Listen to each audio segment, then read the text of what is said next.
Hey there, everyone. Today I am here with... North East Georgia EAS. And inside of this is a Midland ER102. This is a radio that I've wanted for a long time, honestly. And then they were never really common on sites other than eBay, which I never used to use, but I did end up recently getting an eBay account, so this is the first weather radio that I ordered off of eBay, actually. And it's not brand new in the box, but it is in the original box, and it comes with all the accessories. That's why I got this one. And it was also the best price that I could find. I think it was about $26.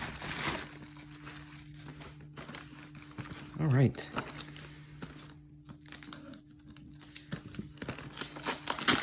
Usually when they pack them in those plastic envelopes like that, I get kind of concerned for the condition of the box inside. But in this case, it was also wrapped with bubble wrap and packing paper, so that was good. Okay, here it is.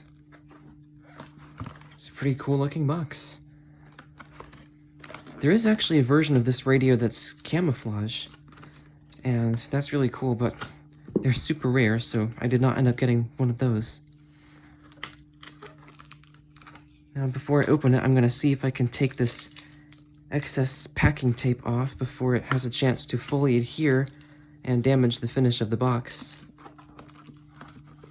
Okay, good. It hasn't left any sticky residue either. So I actually first saw this radio in a video from Storm Chaser 668, I believe is the name. And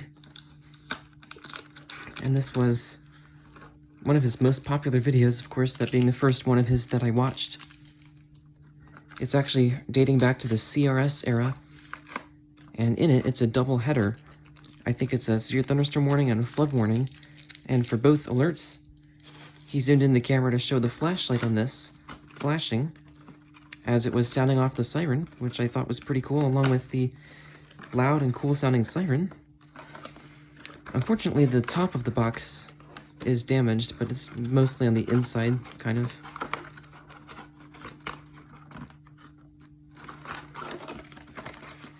Alright, so here's the manual.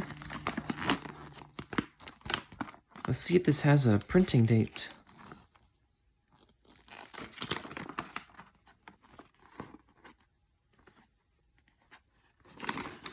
Nope, I'm not seeing it. But I believe these radios were made in the late 2000s to early 2010s. Here is the radio itself. It's pretty nice. Let's make sure there's no battery corrosion in here.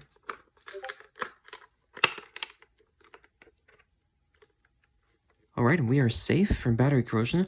Looks like it can take three AA's, and also it has the rechargeable pack.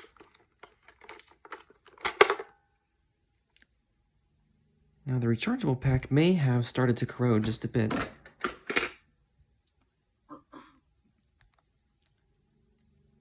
You can kind of see one of these contacts has a greenish tint to it, but it doesn't look like it would have damaged anything. So for now, I'm just going to use the power plug with this.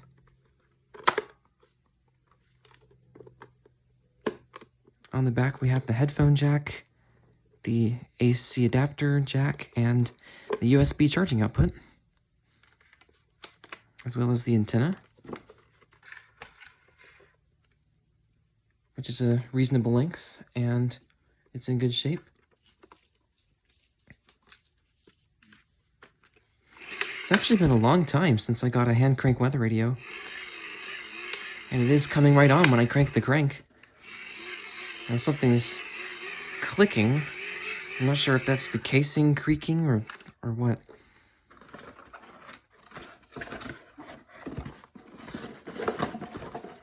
Let's see, we have a few other things in here. Yep. You must connect the rechargeable battery pack before use. And it should be fully charged with the AC adapter for a minimum of 12 hours. It's good that the adapter can recharge the battery pack. I have some radios that don't do that, which is really annoying. And in the product guide, they have the WR300, the 100, the WR11, the HH50, and the ER102. So I would assume this is from before 2012, which is when the 120 came out.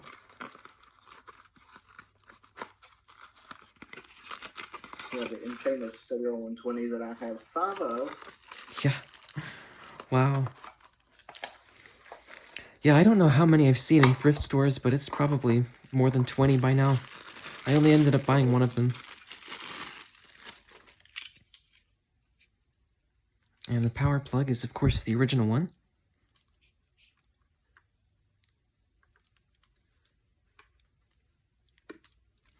Actually, let's check the serial number for the exact date. I forgot you could do that for some reason. 902. So this was made in February of 2009. Alright, I'll go plug in the adapter.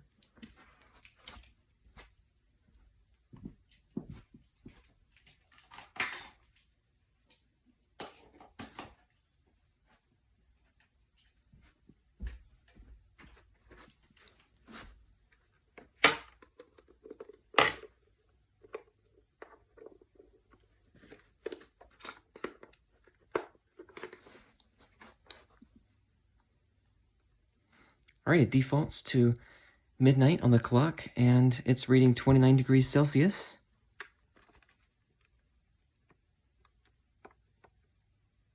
Alright, and it's 84 degrees Fahrenheit. The mail truck was pretty hot, apparently. This actually, I asked my mom to go out and check if there were any packages earlier, and when she did, the mail truck was just at our neighbor's house, so she just waited and got handed the package directly. Alright, let's do the backlight. Looks pretty nice, honestly. This is a neat orange backlight. And let's check the flashlight. Oh, that's pretty bright. That's, yeah, that's certainly good.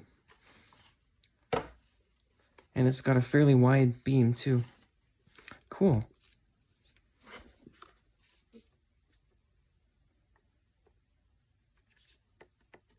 I'm assuming you have to press and hold the time button to set the clock. Or maybe you just hold it while you're pressing the buttons. Yeah, that's it. Alright, and it is currently 5:06 p.m. Alright, that was pretty easy.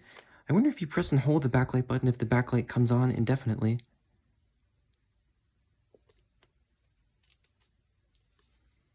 Nope, doesn't look like it. Actually, I don't think I was holding it properly the first time. Nope, okay.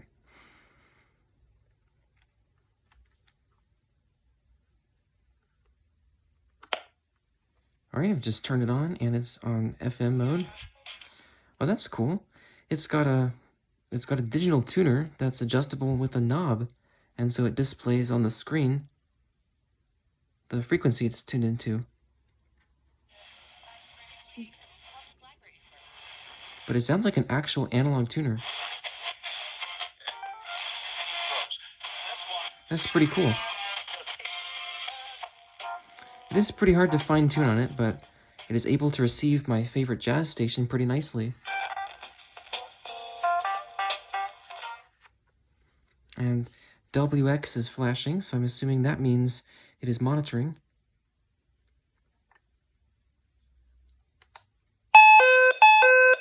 Wow, that was loud. I guess there's an alert test for it.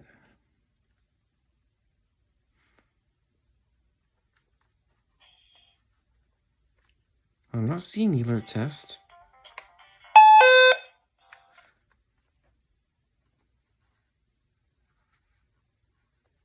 All right.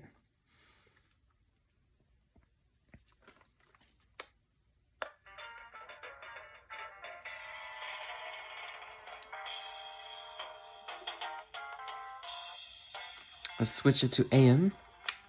Let's see how that sounds. It is getting some interference, which is to be expected.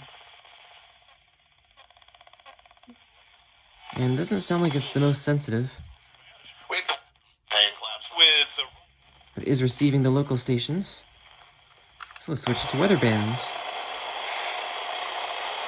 That's channel 1.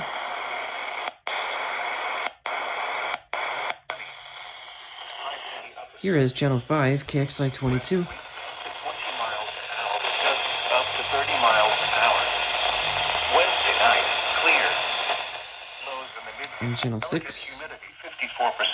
Wind west at 7 miles an hour. Pressure was 29.97 inches and falling. At Jefferson, it And was channel mostly 7. sunny and cloudy. Lows in the upper 60s, like southeast winds. Tuesday, mostly sunny. A slight chance of showers. I don't know why it just cut out for a second.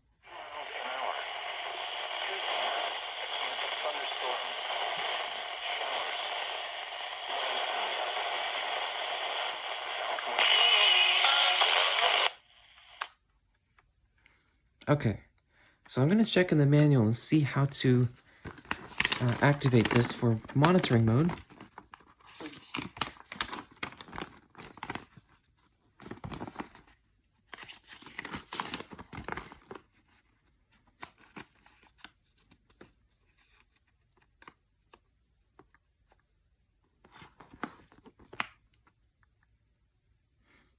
Oh, I see why it was sounding the siren. The selector switch is off, siren, voice, and flash, so I was assuming those are alert modes, but siren mode is actually just to have it sound the siren at any time you put it in that mode. So here is what it sounds like. Once again.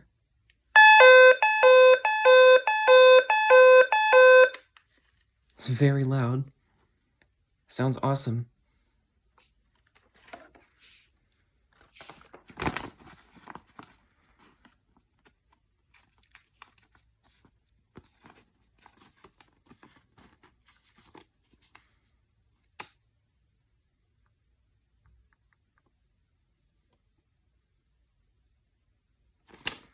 Okay, so I'm assuming if you have it in off mode and you put it on voice or flash mode. Oh, no, the WX icon is not flashing.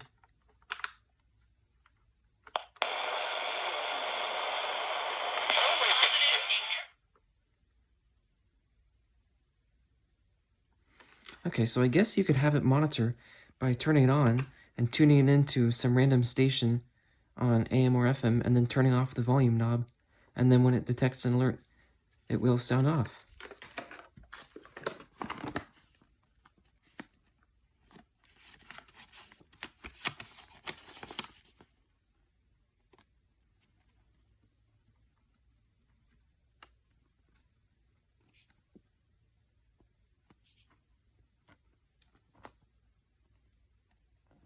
Oh no, it does say there's a standby mode.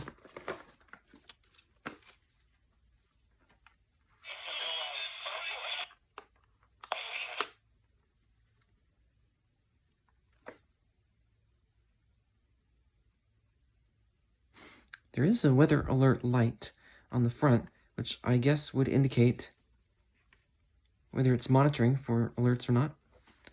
So in that case, since that doubles as the charger light and it's plugged into the charger, I think I'll just go grab some batteries and put them in here so we can see if that light flashes when it's turned off and monitoring for alerts. Okay, hopefully these guys have a charge.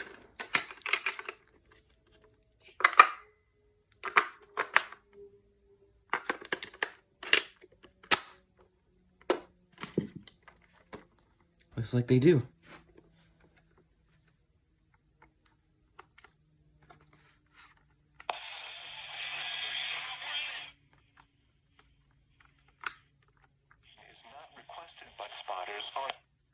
Reports of severe weather through the web by going to weather.gov/Atlanta. Please relay any information about observed severe showers and thunderstorms. Highs in the mid-70s. Lows. The current time is... For some reason, it's sounding kind of distorted on channel 7. Here are the 5 p.m. weather observations from around the area. At Atlanta, It was partly sunny. The temperature was 88 degrees. Dew point 64 degrees. Chance of showers and a slight chance of thunderstorms. Highs in the lower 80s. Lows in the lower 60s.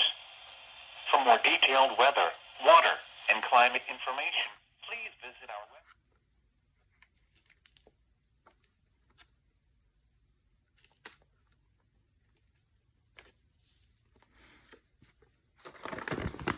Alright, so it says it has 2 different weather alert types to choose from, voice or flash. And you move the slide switch labeled WX alert to one of the following 4 positions. Off turns the weather alert feature off. Voice, this alert type will sound an audible siren noise for 8 seconds, then switch to the weather broadcast so you may hear the alert message.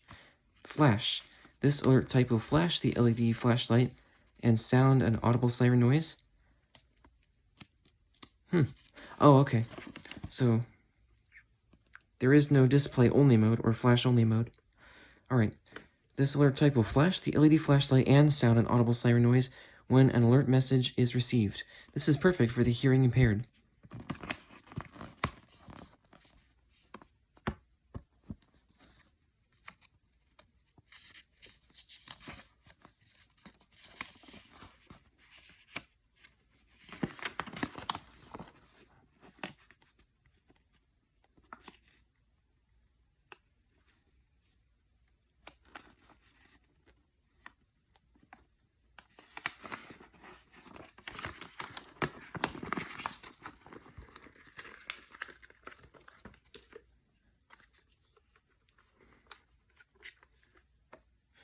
Alright, so I'm assuming it is in weather alert mode now.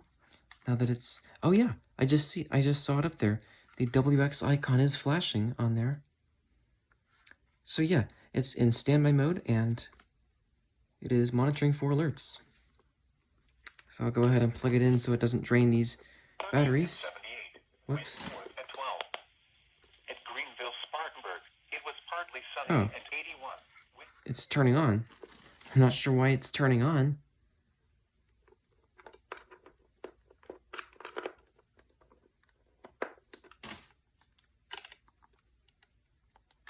Central Georgia.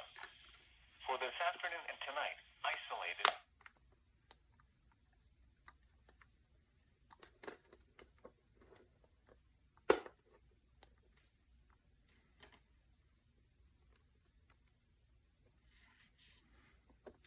Okay, well, I'll just leave it sitting here like this until we get an alert and see if it actually goes off.